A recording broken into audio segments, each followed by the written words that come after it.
अस्सलामुअलैकुम and welcome back to the channel. मेरा नाम है ज़ैनुल आबिदीन और आपको अपने यूट्यूब चैनल पर वेलकम करता हूँ। आज की इस वीडियो के अंदर मैं आपके लिए एक बजट कार लेकर आया हूँ जो कि जैपनीज़ भी है, हैचबैक भी है, 1000 सीसी इंजन होने की वजह से फ्यूल एवरेज भी आपको बहुत ही ज़बरदस्त किस्म की प्रोवाइड करेगी और जैपनीज़ गाड़ियों वाला कंफर्ट भी प्रोवाइड करेगी। और ये है टोयोटा विट्स की सेकंड जनरेशन, जिसकी आस्किंग प्राइस है 20,50,000 रुपये। स्क्रीन पर दिए गए नंबर पर कॉल करें। अगर इससे रिलेटेड कोई भी इन्फॉर्मेशन आपने हासिल करनी है, इस वीडियो को देखने के बाद आप इस गाड़ी को ख़रीदना चाहें तो स्क्रीन पर दिए गए नंबर पर कॉल कर सकते हैं। इस्लामाबाद रजिस्टर्ड है, बेहतरीन कंडीशन के अंदर है और वीडियो में आगे चलकर मैं आपको इस गाड़ी की तमाम तर तफसील भी बताऊंगा। तो विट्स की अगर हम तफसील से थोड़ा सा बात करें तो ये वाली करंटली गाड़ी आपके सामने जो देख रहे हैं आप, ये सेकंड जनरेशन टोयोटा विट्स है और इसके अंदर 3 इंजन की वेरिएशंस आती थी, जिसमें एक 1000 सीसी था, फिर 1300 सीसी था और फिर 1500 सीसी था। ये जो वेरिएंट आप देख रहे हैं ये है 1000 सीसी इनलाइन 3 सिलेंडर इंजन के साथ। एक्सटीरियर लुक्स की बात करते हैं, बट उससे पहले मैं इस गाड़ी को स्टार्ट करता हूँ जल्दी से और एक्सटीरियर फिर आपको हम दिखाते हैं इसका डिटेल में। और लाइट्स को भी ऑन कर लेते हैं। लाइट्स की लुक कुछ इस तरह से आपको नज़र आएगी और साथ ही मैं इसकी हैज़र्ड लाइट स्विच को भी ऑन कर लेता हूँ और कुछ इस तरीके से ये गाड़ी आपको फ्रंट से लुक प्रोवाइड करेगी। अच्छा, अब इस गाड़ी की अगर आप फ्रंट लुक देखेंगे तो ये अपने वक्त के लिहाज से ना सिर्फ बहुत मॉडर्न थी, बहुत ही खूबसूरत थी, बल्कि अभी भी अगर आप इस गाड़ी को फ्रंट साइड से देखेंगे तो ये दिखने में बहुत ही खूबसूरत है और अभी भी ये कहीं से भी आपको ये जो है ओल्ड नहीं लगती, एज हुई भी ये गाड़ी नहीं लगती। लाइट्स की बात करते चले तो आपको मैसिव किस्म के लैंप्स इसके अंदर मिल जाते हैं, जिसके अंदर ही आपको low beam, high beam, indicator, parking light, ये सारी चीज़ें इसके अंदर ही मिलती हैं। इसके साथ साथ अब गाड़ी तो बिल्कुल छोटी सी टाइनी सी हैचबैक है, लेकिन अगर आप इसका फ्रंट फेस देखेंगे तो इसका बम्पर जो है इसने गाड़ी का आधा फेस कवर किया हुआ है। बहुत ही बड़ा बम्पर इस गाड़ी के अंदर आपको मिलता है, जिसकी वजह से इस गाड़ी की लुक्स बाकी तमाम इसके कैटेगरी के अंदर आने वाली गाड़ियों से ज़्यादा डिफरेंट भी हैं और ख़ूबसूरत भी हैं। यहाँ से स्टार्ट होता है और यहाँ ऊपर तक इसका बम्पर आ जाता है और अगर इसका ये आप ऊपर से हुड देखेंगे तो ये तकरीबन छोटा सा है, इतना सा टाइनी सा हुड आपको मिलता है। इसकी ग्रिल इसके बम्पर के अंदर ही शामिल है। यहाँ पर आपको यारिस की ब्रांडिंग मिलेगी। अच्छा, अब कई मुल्कों के अंदर ये विट्स के नाम से जानी जाती है, कई मुल्कों के अंदर ये यारिस के नाम से जानी जाती है। यारिस का लोगो इस वजह से यहाँ पर आपके पास मौजूद है। उसके अलावा बॉडी कलर्ड बम्पर आपको दिया जाता है, ये इसका वेंटिलेशन डक्ट आ जाता है और इसके साथ साथ यहाँ पर फॉग लैंप्स भी हमारे पास प्री इंस्टॉल्ड हैं, तो ये चीज़ें आपको इस गाड़ी के अंदर बाद में नहीं लगवानी पड़ेंगी। वाइट लुक अगर आप इस गाड़ी की देखेंगे तो ये ऑब्वियसली सिल्वर कलर के अंदर है। माइनर पेंट टचअप्स तो इस गाड़ी के ऊपर हैं ही, लेकिन कंडीशन इस गाड़ी की बहुत अच्छी है और साथ ही साथ अगर आप इसके टायर्स देखेंगे यहाँ पर हमारे पास आ जाते हैं जी सिंपल स्टील रिम्स। इसको अलॉय रिम्स नहीं डले हुए, बट व्हील कैप्स मौजूद हैं और इसके टायर का साइज़ है 14 इंचज़।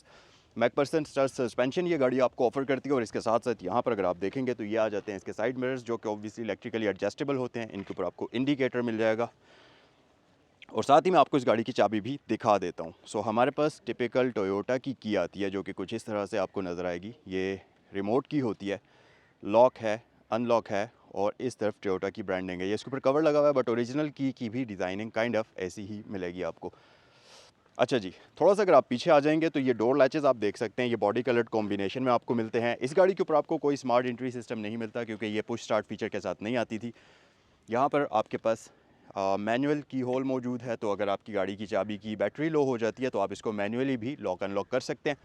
उसके अलावा ऊपर आपके पास अगर देखेंगे तो रेन वाइजर्स मौजूद हैं।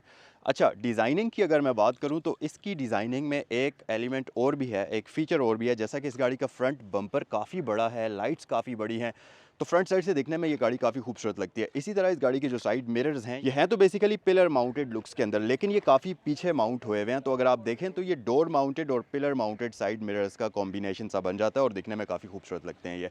अच्छा जी, उसके अलावा अगर आप बैक साइड पर आ जाएंगे, अच्छा जी, बैक साइड पर इस गाड़ी के अंदर आपको तमाम बेसिक फीचर्स मिलते हैं। जैसा कि ये हैचबैक है तो आपके पास वाइपर, वॉशर, डीफॉगर, इस तरह की बेसिक अम्यूनिटीज़ आपको दी जाती हैं। यहाँ पर आपके पास विट्स की ब्रांडिंग आ जाती है। लाइट्स की शेप काफ़ी मज़ेदार है, काफ़ी हद तक इसकी लाइट्स सुजुकी स्विफ्ट की तरह भी नज़र आएंगी आपको। और ये side swept kind of lights हैं, जो कि कम्प्लीटली हेलोजन में ही डिज़ाइन हुई हुई हैं। एलईडीज़ आपको इसमें ऑब्वियसली नहीं मिलती। उसके अलावा जी यहाँ पर आपको की होल मिल जाएगा, तो आप मैनुअल तरीके से इसकी डिग्गी को अनलॉक करेंगे। अच्छा, इसकी डिग्गी को अनलॉक करना काफ़ी ओल्ड स्कूल डिज़ाइन किया हुआ है, जैसा आपको पुरानी गाड़ियों के अंदर मिला करता था। यहाँ से आप चाबी इंसर्ट करते हुए इसकी डिग्गी को अनलॉक करेंगे और फिर इस बटन को पुश करेंगे तो इसकी डिग्गी इस तरीके से आपकी ओपन होगी। मतलब इसका जो लैच सिस्टम है, जो इसका लॉक अनलॉक वाला सिस्टम है डिग्गी का, वो इसी की होल के अंदर दिया हुआ है। अच्छा, अगर आप बूट स्पेस की तरफ आ जाएं तो ये गाड़ी आपको अच्छी डिसेंट बूट स्पेस ऑफ़र करती है, जैसा कि आप देख ही सकते हैं।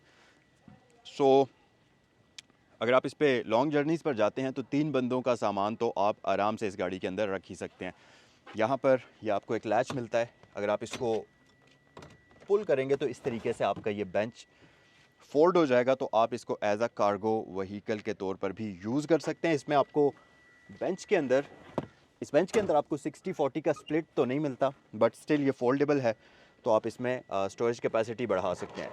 नीचे स्पेयर रिम आपके पास आ जाता है और ये एक स्पेस सेवर व्हील आपको ऑफ़र करती है। अलॉय रिम या स्टील रिम रेगुलर साइज़ का इसमें आपको नहीं मिलता। अच्छा, जैसा कि मैंने आपको बताया था कि ये गाड़ी इस्लामाबाद नंबर है और इस्लामाबाद की रजिस्टर्ड है, और एक और चीज़ कि इस गाड़ी को रियर व्यू कैमरा, इंटीरियर के अंदर एंड्रॉयड पैनल, ये चीज़ें प्री इंस्टॉल्ड हैं और गाड़ी का इंटीरियर बहुत अच्छी हालत में है। सो अगर आप अंदर आएंगे तो मैं आपको इसका इंटीरियर ज़रा डिटेल में दिखाता हूँ। ये आप ज़रा पहले इसके इंटीरियर की वाइड लुक देख लीजिए। और एंड्रॉयड पैनल के साथ साथ इस गाड़ी के ऊपर आपको लेदर सीट्स प्री इंस्टॉल्ड मिलेंगी, जो कि एक और अच्छी चीज़ है, ये आपको बाद में इसमें नहीं इंस्टॉल करनी पड़ेगी। यहाँ पर आपके पास लेदर स्टिच्ड स्टीयरिंग व्हील आ जाता है। सो इंटीरियर के बारे में हम थोड़ा सा डिटेल से तफसील से बात करते हैं। सबसे पहले तो आप अगर यहाँ पर देखेंगे डोर पैनल के ऊपर, तो आपको ड्राइवर विंडो ऑटो मिलती है, सेंट्रल लॉकिंग है और साथ ही विंडोज़ को लॉक करने के लिए आपको बटन दिया जाता है। उसके अलावा डोर का जो कॉम्बिनेशन है, ऊपर फैब्रिक यूज़ हुआ है, नीचे ग्रे कलर की लाइट ग्रे प्लास्टिक है और उसके नीचे ब्लैक प्लास्टिक है। बाकी यहाँ पर स्टोरेज कंपार्टमेंट, बॉटल होल्डर, ये चीज़ें आपको दी जाती हैं। और इंटीरियर के अंदर इस गाड़ी के काफ़ी कूल चीज़ें हैं, जैसा कि अगर आप देखें इसके एयर वेंट्स यहाँ डिज़ाइन हुए हुए हैं, जो कि अपने वक्त के लिहाज से एक परफेक्ट प्लेसमेंट है कप होल्डर्स की। तो ये एक परफेक्ट जगह है जहाँ पर आप कप होल्डर्स रख सकते हैं, तो इस गाड़ी के अंदर वो प्री इंस्टॉल्ड हैं। ये आपको एयर वेंट मिल जाता है सर्कुलर शेप के अंदर। नीचे अगर आप देखेंगे तो इस गाड़ी के अंदर रिट्रैक्टेबल मिरर्स हैं, जिसके कंट्रोल्स यहाँ पर आपको मिलते हैं। यहाँ से आप इसका रिट्रैक्टेबल फंक्शन ऑन या ऑफ कर सकते हैं। उसके साथ इस तरफ आपके पास हेडलाइट्स की एडजस्टमेंट आ जाती है, जो कि इलेक्ट्रिकली एडजस्ट होती है, और 5 डिफरेंट लेवल्स आपके पास मौजूद हैं, जैसा कि बाकी तमाम जापानीज़ गाड़ियों के अंदर होते हैं। और यहाँ से नीचे अगर आप आ जाएंगे तो ये आपका हुड लैच आ जाता है, इसकी मदद से आप इसकी हुड को ओपन कर सकते हैं। और यहाँ एक स्टोरेज कंपार्टमेंट है। अच्छा, एक चीज़ और मैं आपको बताऊं कि स्टोरेज स्पेस के लिहाज से ये एक बहुत ही प्रैक्टिकल किस्म की गाड़ी है। वो इस तरह से कि आपने देखा होगा यहाँ स्टोरेज कंपार्टमेंट है, उसके साथ साथ यहाँ पर नॉर्मली आपने देखा होगा गाड़ियों का इंस्ट्रूमेंट क्लस्टर डिज़ाइन हुआ हुआ होता है, लेकिन इसका इस जगह पर एक स्टोरेज कंपार्टमेंट आपको मिलता है, जिसके अंदर आप अपना फ़ोन रख सकते हैं, आपका वॉलेट आ सकता है, या और भी कोई ज़रूरी चीज़ आपने यहाँ रखनी हो तो वो आप रख सकते हैं, गाड़ी के पेपर्स या जो भी चीज़ आपने रखनी है। यहाँ एक स्टोरेज कंपार्टमेंट है। इसके साथ साथ अगर ये काफ़ी नहीं है तो स्टीयरिंग व्हील के नीचे भी इसमें एक स्टोरेज कंपार्टमेंट यहाँ आपको मिलता है, जिसमें आप अपना कोई भी वॉलेट, फ़ोन, इस तरह की कोई चीज़ भी रख सकते हैं बहुत ही ईजी होकर। तो उस लिहाज से ये एक बहुत ही प्रैक्टिकल गाड़ी है। अच्छा, स्टीयरिंग व्हील इसका लेदर स्टिच है, ये 3 स्पोक स्टीयरिंग आपको ऑफ़र करती है। और मज़े की बात यह कि यहाँ भी एयर बैग आपको इसमें मिल जाएगा, और इसके साथ साथ ये गाड़ी आपको पिलर्स के ऊपर भी एयर बैग्स ऑफ़र करती है। और इस तरफ अगर आप देखेंगे यहाँ पर एक एयर बैग का साइन आपको मिलेगा, और एक एयर बैग का साइन यहाँ इस पिलर के ऊपर आपको मिलेगा, जो कि ये आपके बिल्कुल सामने है। सो मल्टीपल एयरबैग्स ये गाड़ी आपको ऑफर करती है। और इसके साथ साथ ये गाड़ी आपको इलेक्ट्रिकली पावर्ड स्टीयरिंग व्हील तो ऑफर करती ही है, बट ये एडजस्टेबल भी होता है, तो आप इसका टिल्ट एंगल एडजस्ट कर सकते हैं, जो कि काफ़ी सहूलत हो जाती है। इसके साथ साथ गाड़ी के अंदर सिटिंग कैपेसिटी बहुत मज़े की है, स्पेस का कोई इशू नहीं है। ये गाड़ी अंदर से बैठकर आपको बहुत स्पेशियस लगती है। हालांकि ये एक हैचबैक है, बहुत ही छोटी सी गाड़ी है, लेकिन अंदर आने के बाद आप बिल्कुल सरप्राइजिंगली बहुत ही खुश होंगे, क्योंकि इसकी इंटीरियर जो है वो कुछ डिज़ाइन इस तरीके से हुआ है कि आपको बहुत ही खुला और काफ़ी बड़ा बड़ा इंटीरियर लगता है। हालांकि बाहर से अगर आप इस गाड़ी को देखेंगे तो ये एक बिल्कुल छोटी सी गाड़ी है। सो यहाँ से ये जो आपका डिस्टेंस है डैशबोर्ड तक, ये काफ़ी ज़्यादा है। उसके अलावा भी डैशबोर्ड काफ़ी मज़ेदार नज़र आता है। एक चीज़ जो इस गाड़ी के अंदर बाकी तमाम गाड़ियों से अजीब है, और वो ये है कि इसका इंस्ट्रूमेंट क्लस्टर यहाँ दरमियान में डिज़ाइन हुआ है। जैसा कि अभी आपको मैंने बताया है कि नॉर्मली यहाँ होता है गाड़ियों के अंदर, बट इसमें यहाँ पर स्टोरेज कंपार्टमेंट है। सो इंस्ट्रूमेंट क्लस्टर इसका यहाँ डिज़ाइन हुआ है। और अगर हम इंस्ट्रूमेंट क्लस्टर के बारे में डिटेल से बात करें तो ये इसके इंस्ट्रूमेंट क्लस्टर के अंदर आपको एक ही डिजिटल स्क्रीन मिलती है, जो कि बेसिकली एक मैग्नीफाइंग ग्लास के पीछे लगी हुई है। तो स्क्रीन तो इसकी टाइनी सी ही होगी इंटीरियर बेसिकली अंदर जब आप इलेक्ट्रिकल्स देखेंगे उसके, बट आगे उसके मैग्नीफाइंग ग्लास लगा हुआ है, जिसकी वजह से आपको स्क्रीन देखने में, हर एक चीज़ उसकी पढ़ने में काफ़ी आसानी होती है। इसके अंदर आपको डिजिटल स्पीड मिल जाती है, डिजिटल रेव काउंटर मिल जाता है, ट्रिप ए ट्रिप बी का ऑप्शन है और फ्यूल इंडिकेटर, और इस तरफ अलग से आपको डिजिटल क्लॉक इंस्टॉल्ड हुई भी मिलेगी जो कि इस मैग्नीफाइंग ग्लास के बिल्कुल साथ अलग से लगी हुई है। और बाकी इन्फॉर्मेशन जैसा कि हाई बीम की, इंडिकेटर्स की, battery light, engine warning light, oil का जो इंडिकेटर है, वो सब आपको लाइट्स की सूरत में यहाँ पर मिलता है। उसके अलावा गाड़ी का इंटीरियर अगर आप देखेंगे तो काफ़ी अच्छी हालत के अंदर है। कहीं पर प्लास्टिक में आपको वेयर एंड टेयर के निशानात उस तरह से नज़र नहीं आएंगे जैसा कि नॉर्मली इस एज की गाड़ियों के अंदर होते हैं। इसके साथ साथ यहाँ पर आपके पास हैज़र्ड लाइट स्विच आ जाता है। इसके अंदर आपको एंड्रॉयड पैनल प्री इंस्टॉल्ड मिलता है जो कि ऑब्वियसली 30-35 हज़ार का तो होता ही है, तो ये आपको इसमें बाद में नहीं लगवाना पड़ेगा। ये काफ़ी रिस्पॉन्सिव किस्म का है, मज़ेदार एंड्रॉयड पैनल इसमें इंस्टॉल्ड है। और अगर आप ये देखें, मैं इसको स्टार्ट करता हूँ, रिवर्स गियर के अंदर शिफ्ट करता हूँ, तो ये आपके पास rear view camera wide angle के साथ मौजूद है जो कि प्रॉपर एचडी कैमरा इसके अंदर इंस्टॉल्ड है, तो ये आपको इसमें नहीं लगवाना पड़ेगा। गाइडलाइंस तो डायनामिक नहीं है, स्टैटिक हैं, बट स्टिल यूज़फुल चीज़ असल में कैमरा होता है जो कि आपको इसके अंदर प्री इंस्टॉल्ड ही मिल जाएगा। इसके साथ साथ ये गाड़ी आपको simple manual climate control offer करती है जिसकी सारी की सारी सेटिंग्स यहाँ नीचे आपको मिलती हैं। अगर क्लाइमेट कंट्रोल की मैं बात करूं तो इसका जो क्लाइमेट कंट्रोल है ये इससे अगली जनरेशन जो थी, थर्ड जनरेशन, बिल्कुल उसी की तरह का है। उसमें इसकी नॉब्स की पोजीशन थोड़ी सी डिफरेंट थी, नॉब्स बिल्कुल ऐसी ही थी, तो इसमें भी वैसे ही आपको दिया जाता है।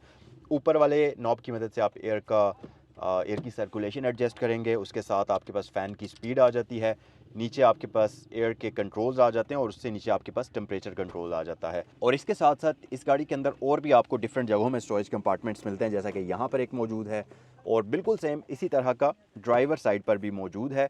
तो 2 कंपार्टमेंट्स आपको इसमें मिलते हैं। ये अगर आप देखें, एक इस तरफ है और एक इस तरफ है। इसके साथ साथ इस गाड़ी के अंदर अगर ये सारी चीज़ें काफ़ी नहीं हैं तो आपके पास एक ग्लव बॉक्स यहाँ आ जाता है ऊपर। ये इसका आप समझ लें कि एक्स्ट्रा ग्लव बॉक्स है, और एक आपका ये मेन ग्लव बॉक्स है जो कि अच्छे और डिसेंट साइज़ का है। और यहाँ भी एक कप होल्डर आपको दिया जाता है और इस तरफ एयर वेंट आपको मिल जाता है। ऊपर अगर आप देखेंगे तो इसमें आपको सनशेड पर वैनिटी मिरर का ऑप्शन मिल जाएगा ड्राइवर साइड पर, बट अनफॉर्चुनेटली इसमें पैसेंजर साइड पर वैनिटी मिरर नहीं आता। यहाँ पर आपको लाइट्स मिल जाएंगी, इसमें करंटली एलईडी लाइट्स इंस्टॉल्ड हैं। रूफ़ गाड़ी का अच्छी हालत के अंदर है। यहाँ ऊपर आपको एलईडी लाइट इंस्टॉल्ड मिलेगी जो कि इस तरह से ऑन होती है। इसके साथ साथ अगर आप यहाँ नीचे देखेंगे तो आपके पास एक और स्टोरेज कंपार्टमेंट है। सो स्टोरेज स्पेस के लिहाज से ये गाड़ी ख़ुद कफ़ील है। अच्छा, यहाँ नीचे आपके पास 12 वोल्ट का पावर आउटलेट आ जाता है जो कि आप देख सकते हैं, और इसके साथ साथ ऑटोमेटिक ट्रांसमिशन है जो कि गेटेड होती है और इसमें आपको RNDS और ब्रेक मोड का ऑप्शन मिलता है। पीछे ये आपके फॉग लैंप्स का बटन इंस्टॉल्ड है और हैंड ब्रेक आपकी मैनुअल है। और यहाँ पर एक और स्टोरेज कंपार्टमेंट है जिसके अंदर आप परफेक्ट तरीके से अपना वॉलेट रख सकते हैं। इसके साथ साथ आप देखें अगर तो इसके अंदर बेहतरीन कंडीशन की लेदर सीट्स इंस्टॉल्ड हैं जो कि नॉर्मली इसमें फैब्रिक सीट्स होती हैं और आफ्टर मार्केट कवर्स आप इंस्टॉल करते हैं, बट इसमें आपको नहीं करने पड़ेंगे। सीट्स की एडजस्टमेंट मैनुअल तरीके से होती है, आगे पीछे आप सीट्स को सिंपल तरीके से करेंगे। कुशन्स आपके पास नेक रेस्ट के लिए मौजूद हैं, तो ये आपके बड़े अच्छी ये चीज़ है। उसके अलावा अगर मैं बैक साइड की बात करता चलूँ, अच्छा बैक साइड पर अगर आप आएंगे तो एक चीज़ आप नोटिस करेंगे, इसकी ये जो रियर सीट है ये मैंने एक्सट्रीम पीछे की हुई है। ना सिर्फ इसका बेंच पीछे किया हुआ है बल्कि इसका ये जो टिल्ट है सीट का बैक रेस्ट, इसको भी मैंने थोड़ा सा पीछे टिल्ट किया हुआ है। उसके बावजूद नी स्पेस सुपर कम्फी किस्म की है, हेड स्पेस मज़ेदार किस्म की है। अब जैसा कि गाड़ी के आगे बैठ के मैंने आपको बताया था कि इस गाड़ी को बहुत ही अमेजिंग तरीके से डिज़ाइन किया गया है।